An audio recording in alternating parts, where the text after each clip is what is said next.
حضرت ابراہیم علیہ السلام کے بیٹے حضرت اسماعیل علیہ السلام کے 12 بیٹے تھے۔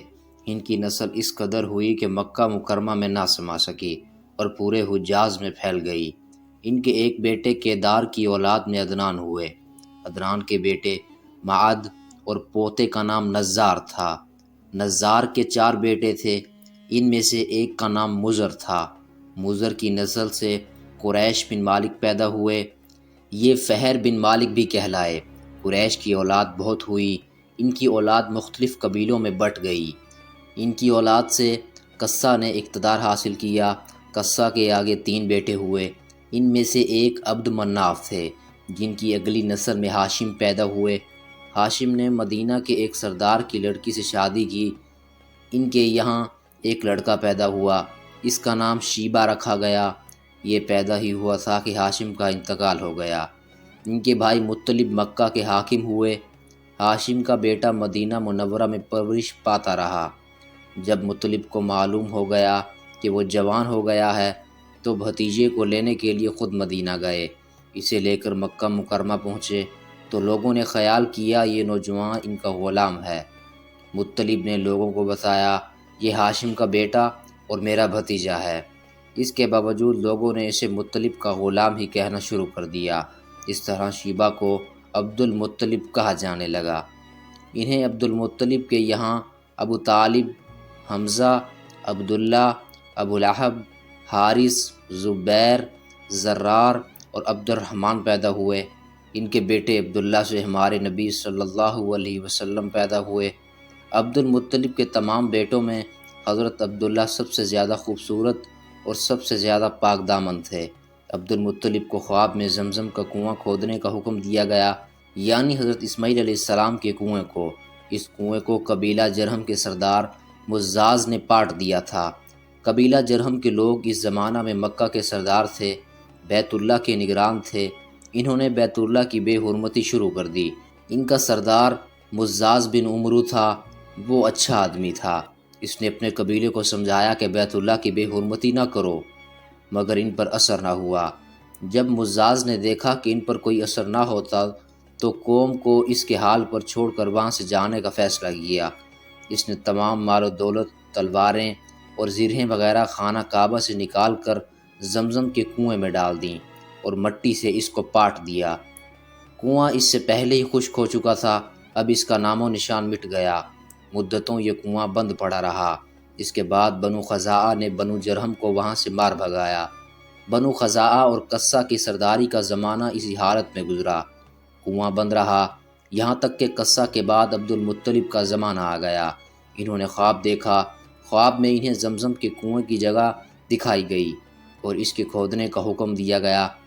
حضرت علی سے روایت ہے کہ عبد المطلب نے بتایا، میں حجرہ اسود کے مقام پر سو رہا تھا کہ میرے پاس ایک آنے والا آیا۔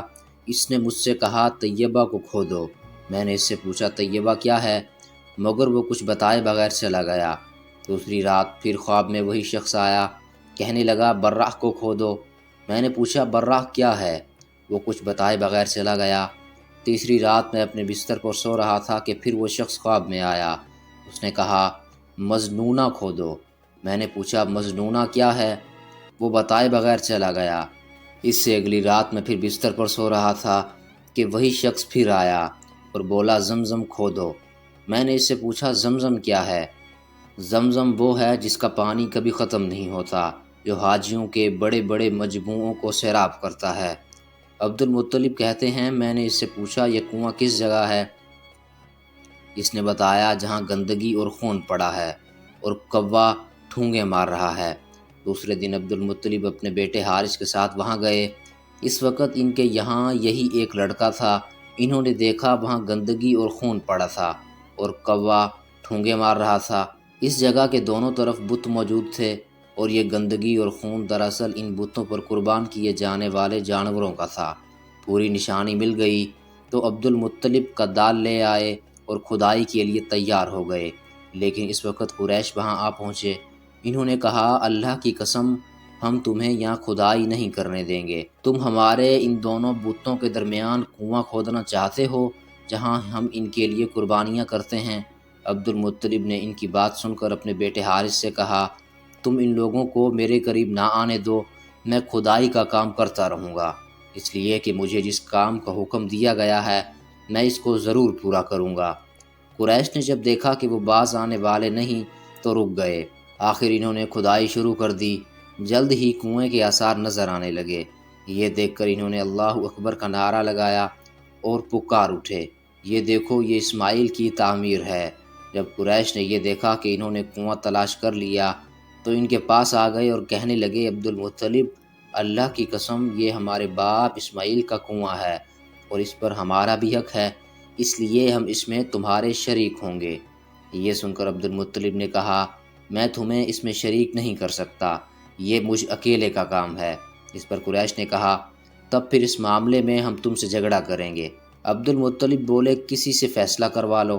انہوں نے بنو سعد ابن حزیم کی کاہنہ سے فیصلہ کرانا منظور کیا۔ یہ کاہنہ ملک شام کے بلائی علاقے میں رہتی تھی۔ آخر عبد المطلب اور دوسرے قریش اس کی طرف روانہ ہوئے۔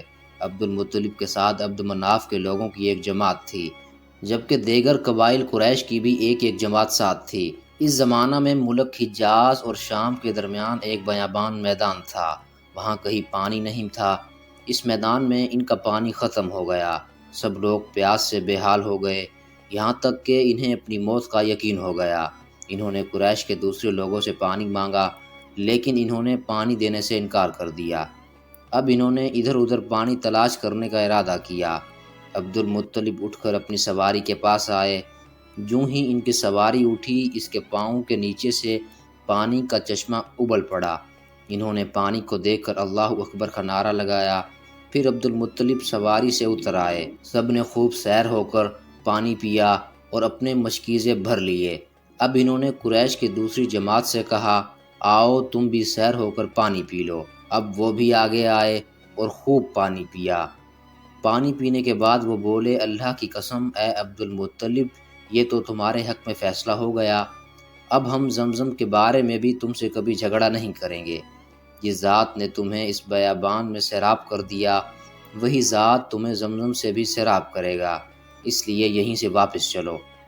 اس طرح قریش نے جان لیا کہ اللہ تعالیٰ عبد المطلب پر مہربان ہے، لہٰذا ان سے جھگڑنا بے سود ہے اور کاہنہ کے پاس جانے کا کوئی فائدہ نہیں۔ چنانچہ سب لوگ واپس لوٹے۔ واپس آ کر عبد المطلب نے پھر کنویں کی کھدائی شروع کی۔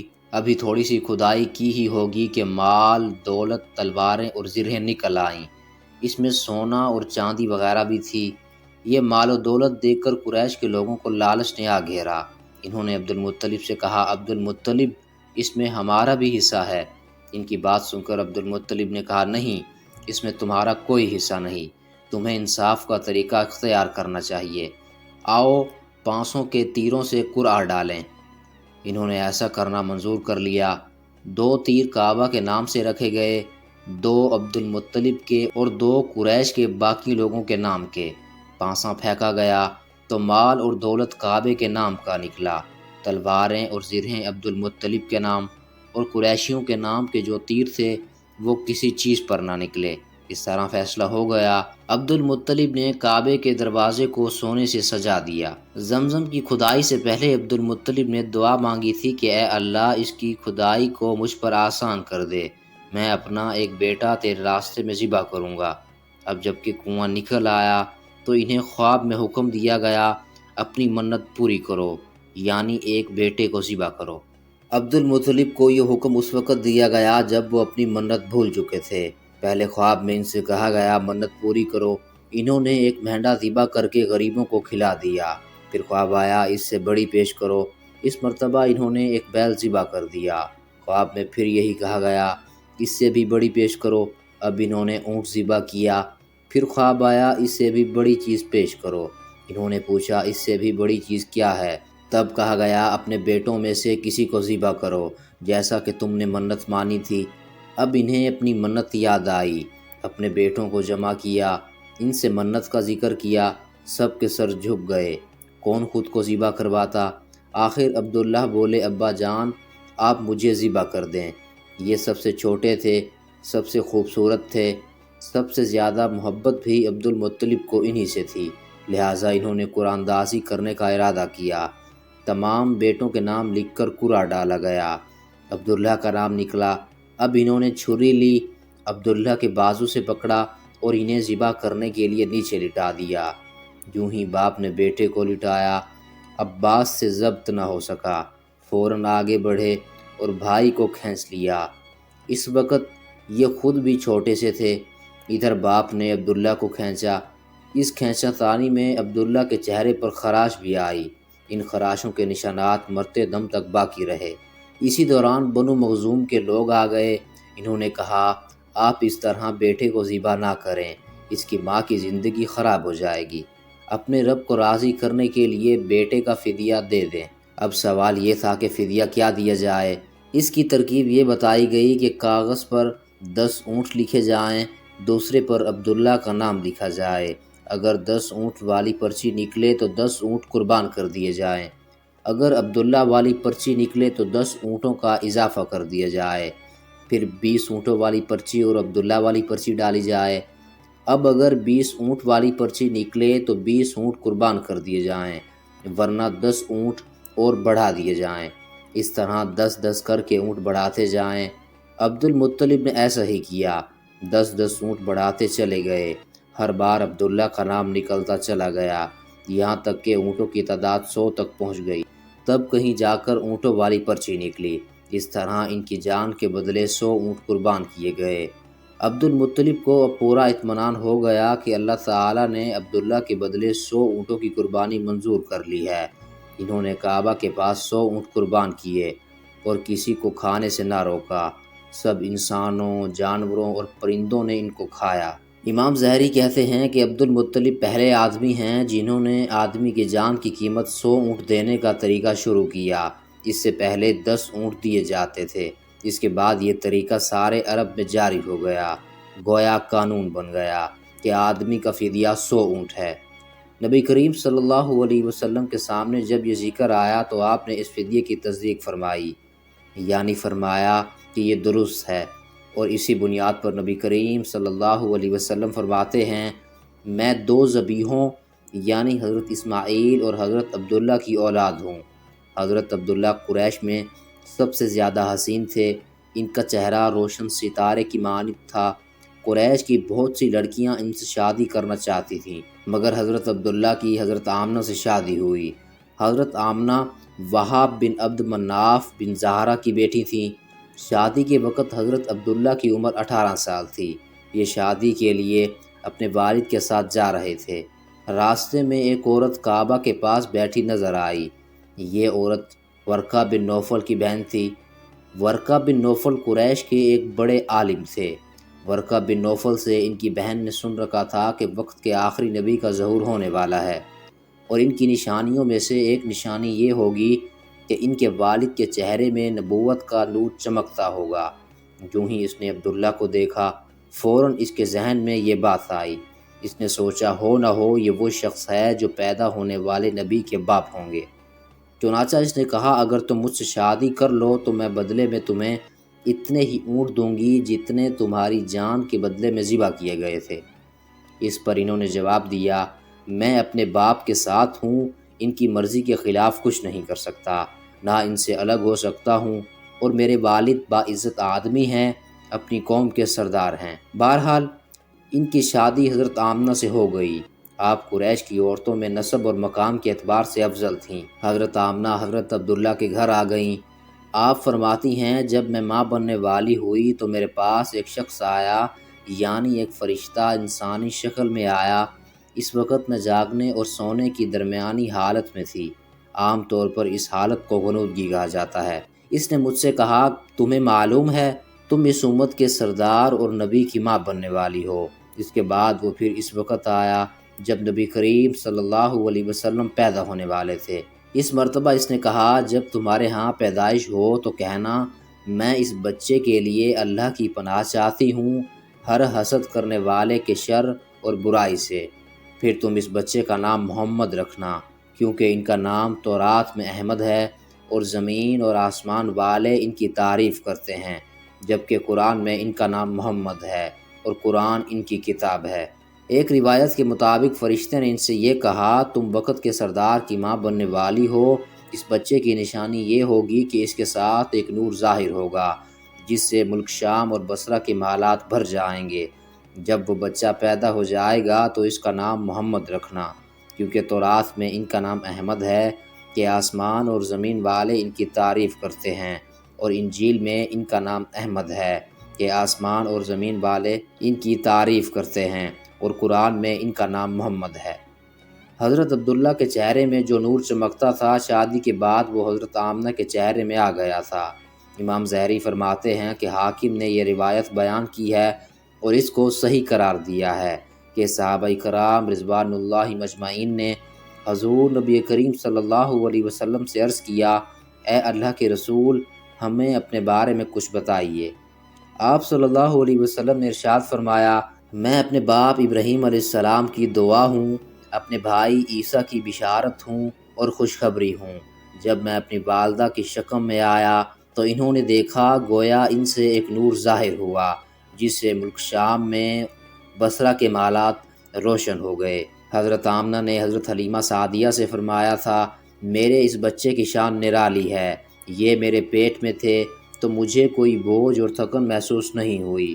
حضرت عیسیٰ وہ آخری پیغمبر ہیں جنہوں نے آپ صلی اللہ علیہ وسلم کی آمد کی خوشخبری سنائی۔